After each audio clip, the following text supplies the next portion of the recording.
آیت امیر المومنین تھی، الیوم اکملت لکم دینکم واتممت علیکم نعمتی ورضیت لکم الاسلام الدین۔ یہ آیت بڑی مشہور ہے، علامہ وقار الاسلام نقوی صاحب تشریف فرمائیں، اس آیت سے بھی زیادہ میں اس دوسری آیت کو اس زمانے کے حالات کے مطابق مہم سمجھتا ہوں، جس میں خدا نے فرمایا الیوم یئس الذین کفروا من دینکم، آج کافر آپ کے دین سے مایوس ہو گئے۔ بڑا ڈھیٹ ہے کافر، آدم شفیع اللہ آئے، سلام، مایوس نہیں ہوا، نوح نجی اللہ آئے، مایوس نہیں ہوا، ابراہیم خلیل اللہ آئے، مایوس نہیں ہوا، محمد رسول اللہ کے آنے سے بھی کافر مایوس نہیں ہوا۔ کافر کے منصوبوں کی موت کا نام ہے علی ولی۔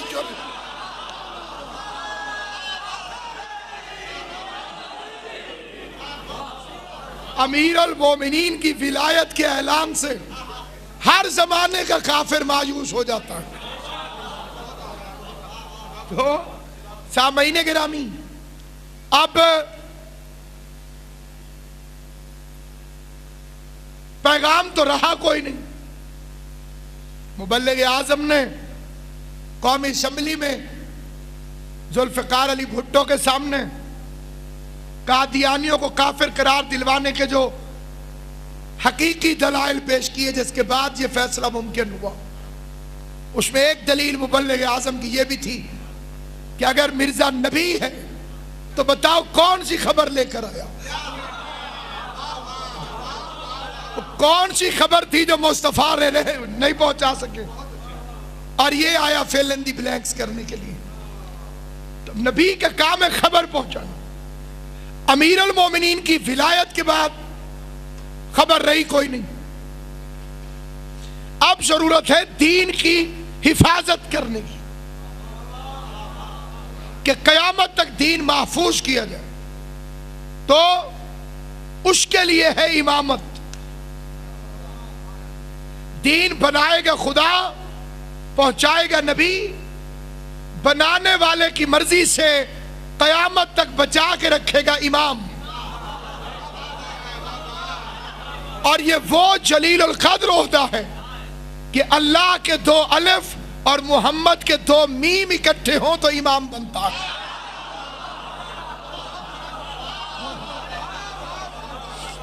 اس میں 2 الف ہیں امام میں اور 2 میم ہیں امام۔ اب پیغمبر گئے، ایک باقاعدہ پریشر گروپ جو حضور علیہ السلام کے خلاف حضرت کی زندگانی مبارک کے اندر ایکٹیو ہو چکا تھا، اور ان فکروں پر خصوصی توجہ جو اس گروپ نے پیغمبر پر اعلان ولایت کے بعد، غدیر کے بعد 12 قاتلانہ حملے کیے۔ واپسی میں ہی واقعہ عقبہ پیش آ گیا۔ علی کی ولایت کی دشمنی بڑا تعصب والا بنا دیتی ہے انسان کو، نہایت متعصب بنا دیتی ہے انسان کو دشمنی ولایت۔ ابھی تک تو بڑے سکون سے چل رہے تھے، رشتہ داریوں کے بھی خواہش تھے پیغمبر سے، ابھی تک سلسلہ بہت ٹھنڈا ٹھنڈا چل رہا تھا، مخالفت کرتے تھے سب کچھ، لیکن بیٹیوں کے رشتے بھی دیے رسول خدا۔ لیکن ایک دم غدیر کے بعد کیا ہو گیا، واقعہ عقبہ پیش آ گیا، اسے بیان کرنے کا محل نہیں ہے، وقت صرف ہو جائے۔ بہرحال 12 افراد نے حضور کو قتل کرنے کی سازش کی۔ یہ واقعہ صحیح بخاری میں بھی ہے، صحیح مسلم میں بھی ہے، اور ایسا نہیں کہ جس سے کوئی انکار کر سکے۔